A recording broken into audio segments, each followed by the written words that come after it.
Hey up you lovely people, how are you all doing? Welcome back to my channel. Right, if it's your first time here, I'm Wayne. I'm glad you could join me. Right, off the back of the fat electrician, or the chubby, what did I read in the comments, what did you call him? Chubby electron man, I like that. But here in the UK, most of us would probably call him the fat lecky man. We don't say electricity, we say lecky. That's a lie, we do say electricity, but lecky for short. But yeah, no, I enjoyed his content, and I read in the comments as well, make my viewing screen a little bit bigger, so I've done that too. But I'll try not to talk too much when I get started, but if something pops into my head, I have to say it, otherwise I will forget. But yeah, I'm looking forward to this. I don't think I've heard of this, you know. When I first read it in the comments, I thought it was stuff that's going on at the minute. I thought, God, I watch the news and I've not heard about any naval fleet being wiped out yet. But yeah. So it's from a while ago. I don't know when it is from though, the actual battle, war, whatever it were itself. But I'm guessing I'll learn here. But I'll give it a like. I'm already subscribed. Right, let's go. Ah yes, the time that the US Navy got upset and destroyed half of Iran's entire naval fleet in a single 8-hour workday. That's crazy. Today we're talking about Operation Praying Mantis. But real quick, this video is sponsored by Zydax Custom Gaming PCs. They are all built right here in America with American-based tech support and a lifetime warranty. It's the computer that I use and the one that I would recommend. I'll have them linked down below if you want to check them out. Let's get to this video. All right, important background info. 1980, Iraq decided to invade Iran. Why? Don't really care. Not pertinent to the story. However, at the end of that war, Iran decides, hey, we're going to pull a page out of the old Art of War by Sun Tzu. We're going to cut off the enemy supply lines, deprive the enemy of nice things. It's going to work out great. Iraq's got a weak navy. We're going to wipe out their navy, and then every time they send out an oil tanker through the Persian Gulf, we're going to blow that up. So they can't sell any liquid dinosaur. They can't make any money. They go broke. We win the war. Liquid Hooray. dinosaur. It's a solid plan. So they do exactly that. Then Kuwait comes out of left field and they're like, hey, we've been financially backing Iraq through this entire war for the past 7 years. We need to make sure they win so we can get our money back. So we're going to go ahead and let Iraq use our oil tankers to export oil. So Iran is like, well, that's an easy problem to solve. I'll just blow up all the Kuwaiti oil tankers as well, which is exactly what they do. But here's the catch. Kuwait at this point in time is like the one major exporter of oil that wasn't really part of OPEC, meaning that they were selling oil on the global market significantly cheaper than everybody else, driving down the entire oil market. And now that their oil tankers are getting blown up as well, it means that Kuwait can no longer sell oil on the cheap, meaning that Iran has now inadvertently committed the cardinal sin of the late 20th century, raising gas prices. Now the entire Western world looks over at the Persian Gulf like, the fuck? They've just gone up here again. It's obviously it's going to. Always does, done it. Petrol price. I never look at the prices. It's only because my missus told me that the prices have gone up. I don't look, because I've got to put petrol in the car no matter what the price is, haven't we? That Iran has now inadvertently committed the cardinal sin of the late 20th century, raising gas prices. Now the entire Western world looks over at the Persian Gulf like, the fuck? The ghost of Sun Tzu's sitting there shaking his head like, that's the one exception. I would have messed with any supply line except for that one, because we all know what happens next.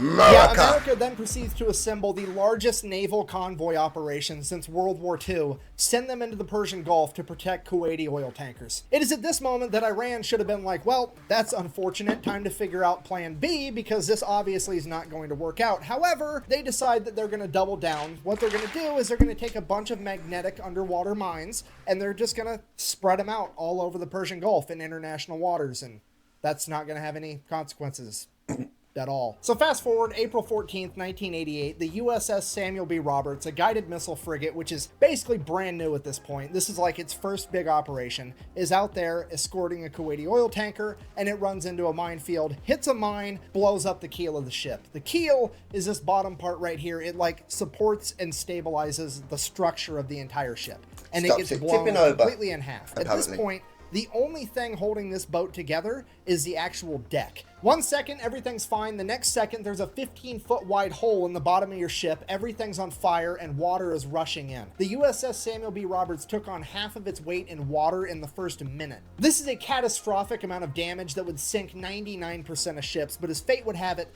the crew of the USS Samuel B. Roberts had already been winning competitions for having the best damage control crew in the Navy. So the entire crew gets to work. They're putting out fires, they're plugging holes, they're literally cinching the hull together with steel cables trying to stabilize it because the only thing holding it together is a deck at this point. Over the course of the next 5 hours, the entire crew fights their ass off and somehow manages together with steel cables trying to stabilize it because the only thing holding it together is a deck at this point. Over the course of the next 5 hours, the entire crew fights their ass off and somehow manages to get the situation under control and limp the ship all the way back to Dubai where they can get it to a port. And the most incredible part of all of it, not a single American was killed, only 10 men were injured during the fire and the initial explosion. So the crew survived, the boat's basically completely destroyed. Then America sends in an underwater crew, figure out what happened. They find the remnants of the mine, they check out the other mines. Yep, they're Iranian. At this point, now somebody has to inform the president because this is a big deal. And the president at this point in time is, let me check my notes, fucking Ronald Reagan. I'm from the government and I'm here to help. So they go ahead and they brief Ronald Reagan on everything that happened. He's super happy that everybody survived and he's like, okay, well, here's what we're gonna do. We're gonna issue a proportional response. And what the US Navy heard was awesome. All right, so here's the plan. Iran currently has 3 oil rigs in the Persian Gulf that are not being used for drilling oil, but as military bases for their naval operations. So the US Navy is going to go ahead and take out all 3 of those. Now, I don't really know what the guided missile frigate to oil rig exchange ratio is, but we're going to go ahead and err on the side of caution and say that it's not quite proportional enough yet.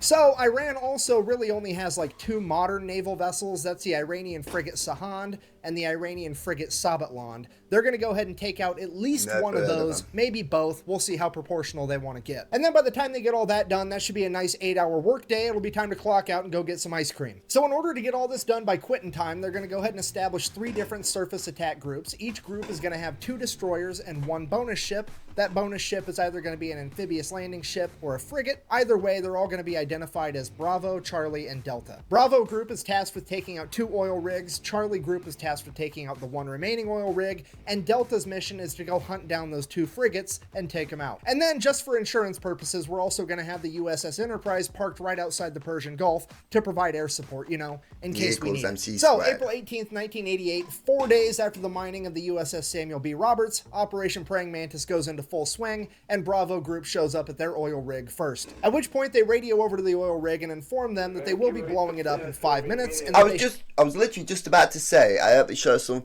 real footage of it. I still don't know whether they're going to, but it looked like they was going to then. Operation Praying Mantis goes into full swing, and Bravo group shows up at their oil rig first. At which point they radio over to the oil rig and inform them that they will be blowing it up in 5 minutes and that they should all leave. So, a bunch of people start leaving. They hop in tugboats and take off. Bravo group, seeing that they're making an honest effort to actually evacuate, agrees to give them 15 more minutes. So, fast forward 20 minutes later, they send out another radio message, hey, time's up. They then fire the 5-inch guns right over the top of the oil rig with the rounds set to airburst, hopefully scaring off any stragglers. And it is at this point that some Iranian military member decides that he is going to audition to be the main character of this story because he hops on a 23mm anti-aircraft gun and opens fire on Bravo group. And without skipping a beat, one of the 5-inch guns on one of the destroyers just goes poof, and just fucking direct hit smokes this dude. Barely touches the rest of the oil rig. This guy, definitely not the main character, but the silver lining, he at least made it into the credits as Baloney Missed. The silver lining was now, red obviously, mist. I'm paraphrasing here, but at this point, Bravo Group radios over to the oil rig one last time, something along the lines of, hey, does anybody else need to find out what it's like to chew 5 gum? Or you fuckers ready to quit? The oil rig finally radios back and is like, yeah, please cease fire. We're gonna leave. So all the Iranian military members leave. Bravo Group decides to open up on it for a little bit with the 5-inch guns before sending over a couple of Hueys full of Marines. The Marines hop out, place some demo charges, hop back on the helicopters, take off. The entire oil rig blows up, and already things are getting more proportional. And while all that was happening, Charlie Group made it to their first oil rig as well, and pretty much the exact same thing played out. The only differences were Charlie Group didn't have Marines to place the demo charges, they had Navy SEALs, and when the Iranians opened up with the 23mm anti-aircraft guns, they just decided to keep firing 5-inch shells at the oil platform until it burst into flames and burnt the entire thing to the ground. At which point, the commander of the destroyer kind of looks over at the Navy SEALs and is like, sorry, I guess you guys get to sit this one out. Oh, mission got canceled? And while all that's going down, Bravo Group's already making their way over to the third oil rig, at which point they pick up something on radar, and it's definitely another enemy ship headed right towards them. And at this point, you have to remember, this is the late 1980s. None of the American sailors have seen naval warfare on this scale. The pucker factor is on. They are getting harpoon missiles ready, and they are about to get in like one of the biggest naval fights since World War II. At which point, whoever's in charge of Bravo Group decides to take a deep breath, and they're like, okay, let's send up a helicopter real quick just to verify that it's actually an enemy ship. So the helicopter goes up, radios back to Bravo Group. It's definitely a warship, but it's a Soviet destroyer. At which point everybody's like, what?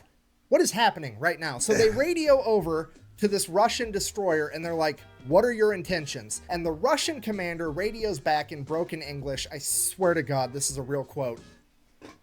I'm just here to take pictures for history. Look, I know that I bash on the Soviet Union and communism every single chance I get, but this time around, I gotta give it to them. These guys know how to party. Just straight up rolling into the middle of the largest naval operation since World War II to eat popcorn and watch. It's incredible. Why not, At this point, innit? Iran finally figures out that there's something going on, but they don't really know what, so they just begin attacking any ship they can find, and the first ship they found was a civilian cargo ship called the Willie Tide, that they begin attacking with Boghammer-style speedboats. So the Willie Tide radios for help, the USS Enterprise responds by sending up a bunch of A-6 intruders, as well as F-14 Tomcats. The A-6 intruders show up, start dropping cluster bombs, they end up hitting one of the speedboats and scattering the rest. The civilian cargo ship is saved, hooray. Cutting back to Charlie Group, now there's an Iranian fast attack ship coming right at them. So they radio over like, hey, yeah, we're kind of going around blowing up all your stuff, but also we've got a very specific list, you're not on it, so how about you just go away and we'll forget we saw you. The Iranian fast attack ship messages back, sounds good, we'll do that. And then they just keep driving right towards them. And then this Iranian fast attack ship gets within like 15 miles of Charlie Group, which is like point blank range for a naval battle. Charlie Group radios again, dude, what are you doing? To which they respond, I'm following orders. And then they proceeded to lock their radar on Charlie Group, which Charlie Group can see. At which point Charlie Group immediately launches 5 missiles directly at the Iranian vessel. The Iranian vessel fires a harpoon missile back at Charlie Group. Both groups now have missiles in the air screaming towards one another. The Americans launch countermeasures, shooting up chaff rockets that end up catching the harpoon missile, detonating it in midair. The Iranian vessel, on the other hand, did not have any countermeasures capable of stopping the newer technology behind the American missiles, and it would end up getting sunk pretty much immediately. Then, before anybody can really even... I know I don't know much, that's why I need to learn a lot of stuff about the USA, right? But when I've been to places like Iran and Iraq, it's when they said Iraq's naval fleet was weak. In my head, I'm trying to envision, why would they even have a naval? Ow. I know the Suez Canal's in the Middle East somewhere, isn't it? Is it? I don't really know. I think it is. But Iraq is right in the middle of the desert, isn't it? I don't know. I've got a lot to learn, me. Fully digest what just happened, radar picks up 3 Iranian F-4s screaming towards Charlie Group. Charlie Group then turns, fires a bunch of surface-to-air missiles at the F-4s. The F-4s see them coming, they're like, oh shit, they pop a U-turn and try to outrun them. F-4s, while they are extremely fast, can't outrun missiles, so one of the missiles ends up blowing a wing off one of the F-4s. Now America has taken out an entire naval vessel and an F-4 that they did not plan on taking out, and it's throwing off all of our proportions. And because of that, American leadership orders Bravo Group to stand down, we're not going to go take out that third oil rig, and right as soon as that order gets given out, Delta Group chimes in, is like, hey, we found that frigate we were looking for. So now nobody knows what to do, because on one hand, things are already getting out of control, but on the other hand, we really want to take out these frigates. So American leadership decides, well, we might not even have to make a hard decision. Maybe that's not even the frigate and the radar's wrong. Why don't you go ahead and send a couple A6 intruders over, do a flyby, they can verify that it's actually this new modern frigate, and if it is, we'll make a decision from there. Or so they thought, because the A6 pilots are about to decide that they are in fact the main characters of this story. Yes. You see, the USS Enterprise and its aircraft aren't really supposed to be doing a whole lot. They're more or less just there for insurance. In fact, they're only allowed to engage the enemy under one of two conditions. One, the President of the United States signs off on it, which is actually what happened with the speedboats earlier. Oh, they're being fired upon. Or two, they get fired upon first. So they got told to go fly by this boat to verify that it is in fact the new modern frigate, but they didn't get told how to fly by the boat, so they drop down 50 feet above the water and just gun it, and they buzz the entire ship. So the ship opens fire with its AA guns, but these planes are so low to the water, the AA guns... Absolute loophole that is, isn't it? Do a flyby, you can only engage in one or two things if President says so and they fire back. They didn't say don't wind them up a bit. That's a right loophole, isn't it? The pilot knew exactly what he was doing there, didn't he? Can't actually aim down above the water and just gun it, and they buzz the entire ship. So the ship opens fire with its AA guns, but these planes are so low to the water, the AA guns can't actually aim down low enough, so all the anti-aircraft fire goes right over the top of them. They continue to stay low enough till they get out of anti-aircraft gun range, and then they pull up, at which point the ship launches a bunch of surface-to-air missiles at them. They drop chaff as a countermeasure, takes care of those, no big deal. They then go around, do a U-turn, send a radio message. That's twice I've heard him say drop chaff, right? Is that when you see these, like, heat-seeking missiles or something come up, they like throw things off to, like, eat things. Is that chaff? I really don't know, but I've just heard him say it twice now. So, yeah, if you know, let me know, please. Message to this frigate, I'm going to sink you now. I'm guessing you guys do know. Which they can now legally do, because remember, the ship fired on them first. You fell victim to one of the classic blunders. So the A6 fires an anti-ship harpoon missile, and the second they pull the trigger on that, the fire control team from the USS Enterprise is like, what the fuck are you doing? We're not supposed to be killing things yet. And the A6s are like, look, they fired at us first. Them's the rules. And the USS Enterprise is like, holy shit, okay, I guess. Let him have it. Then the harpoon missile finally makes impact. It's a bullseye. The A6s do a U-turn, go, drop another 500-pound laser-guided bomb right through the deck of this frigate, fly past it, do another U-turn, come back, drop a 1,000-pound bomb on it. Then they radio over to the Enterprise and like, yeah, it's definitely gonna sink. We're gonna head back. So the A6s take off, headed back to the Enterprise, and like 5 minutes later, Delta Group shows up with their warships and begin firing on the already sinking frigate. They hit the magazine, the frigate explodes, rapidly sinks to the ocean floor. At this point, naval leadership is like, okay, Jesus Christ, everybody stop killing things. We need to figure out what all happened. We got to keep this proportional, remember. Proportional. So they start radioing back and forth. Everybody's figuring out what everybody did, if anybody's hurt, what's going on, the whole story. And then as the A6s are making their way back to the USS Enterprise, guess what they happen to fly past? The other modern frigate. So now the entire U.S. Navy is looking at this last frigate like SpongeBob looking at a jug of water. I don't need it. I need it! But also, like, realistically speaking, the A6s are pretty much out of ammunition. The only thing they have left are 2,000-pound bombs, and those just aren't going to be enough by themselves without a harpoon missile to take down this ship anyways, so they really are just going to fly by and verify that it's the modern frigate. So the A6 intruders go ahead, they do their flyby. It is in fact the new frigate that they thought it was, and it does in fact open fire on the A6s. A6s make it out completely unscathed, at which point they pop a U-turn, and one of the A6 pilots is like, It's the bullseye womp rats in my T-16 back home. So the A6 pulls up, gaining altitude, and then dives down, aims its nose right at the frigate at like a 35-degree angle. They're doing a good old-fashioned dive bombing run like it's fucking World War II. The AA guns start firing, there's bullets whizzing past the plane, but they're committed now. They're closing in, closing in. The bombardier behind the pilot lets the pilot know, hey, I'm locked on. At which point, bombs away, the pilot pulls up, and the bomb goes right down the fucking smokestack of this boat. Blows up, completely destroying the entire engine room. That frigate is now... Is that embellishment or is that true? That is crazy. That's brilliant if that's true. So I feel like he's telling a true story opposed to embellishment. The reason I'm saying that because I had a lot of comments in the National Anthem video that I did that said take it with a pinch of salt. But I'm guessing I don't need to take what Nick says with a pinch of salt. I'm guessing it's all accurate. bombs away, the pilot pulls up, and the bomb goes right down the fucking smokestack of this boat. Blows up, completely destroying the entire engine room. That frigate is now dead in the water with no power. The A6s go ahead and radio in that they have completely disabled this frigate, at which point the American leadership calls a complete ceasefire. They're going to go ahead and let that frigate survive, get towed off, potentially be repaired. With the US Navy having effectively disabled or destroyed over half of Iran's functioning navy, the US military decides to call it a good day, ends Operation Praying Mantis, we all get to live happily ever after. Except, later that night, Iran decided that they wanted to fight a little bit more, and they launched a bunch of Silkworm anti-ship missiles at American vessels. Luckily, no American vessels were actually hit. However, this is now a huge political problem because America has been mad at the fact that Iran even had Silkworm missiles for years at this point, and the American government has made it very clear to Iran that if they ever used them, they would be going to war with America. Period. That's set in stone. So the Reagan administration, not wanting to kick off World War III in the 1980s, reaches out to the Iranian government and is like, here's what's going to happen.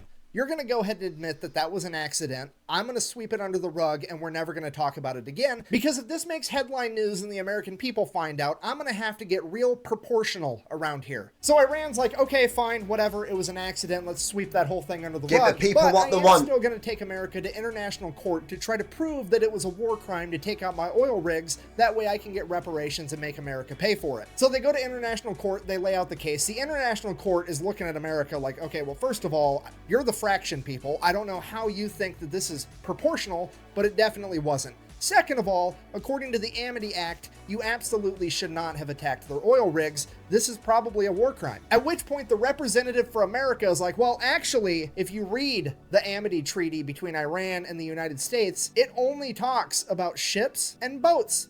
It don't say shit about oil rigs, meaning I wasn't obligated to not attack those oil rigs. At which point the court is like, hold on. Bastard. Fucking, he's right, son of a bitch. Okay, well, I guess America's innocent, because I've said it once and I'll say it again. It's never a war crime the first time. And now for the best part of the entire story. America now proceeds to go over to Dubai, pick up what's left of the USS Samuel B. Roberts, tow it all the way back to Maine, then take the ship out of the water, get it in dry dock, cut out the entire damaged section of the ship, including the engine compartment, build another module to fit in its place. This thing weighs like 300 tons. They jack it up, weld it right where it's at, get everything rehooked up, reconnected. And this boat is back out on the ocean 1 year later on April 1st, 1989. It then goes on to get recommissioned and serves in the Navy until 2015. I mean, playing Battleship against America's gotta suck, right? Like, haha, I've sunk your frigate, and America's like, first of all, no you didn't. Second of all, fuck your entire Navy as it picks up your board and just throws it at the wall.